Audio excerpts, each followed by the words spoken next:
Is-sena l-oħra rajna żieda ta' 33% fis-sussidi illi aħna tajna bħala arċidjoċesi lil diversi entitajiet fosthom fid-djar ta' tfal permezz ta' Fondazzjoni SEP anke l-programm Il-Milja, però kellna wkoll entitajiet oħra. Kenna wkoll is-sena l-oħra inizjattivi ġodda illi saru. Nista' insemmi il-proġett Loop, l-inizjattiva Loop illi tgħin il-persuni permezz ta' ikel u mediċinali u anke ħwejjeġ, anke permezz ta' Kċina ta' Marta.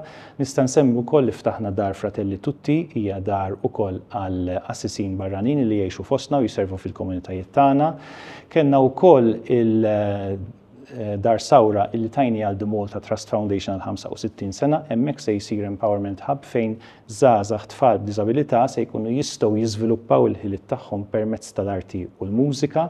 Barra l-inizjattivi kollha l-oħra li jsiru b'mod regolari, nsemmi d-Dar tal-Providenza, nsemmi l-Caritas, nsemmi Fondazzjoni SEP, nsemmi l-parroċċi, entitajiet li qed jagħmlu ħafna ġid anke b'volontiera permezz tagħhom ukoll fil-komunitajiet tagħna.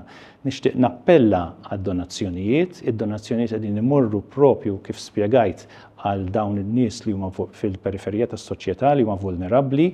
Is-sena l-oħra l-Arċidjoċesi ta' Malta irreġistrat bilanċ ta' 325,000 euro li kien riżultat ferm aħjar milli konna mbassarna.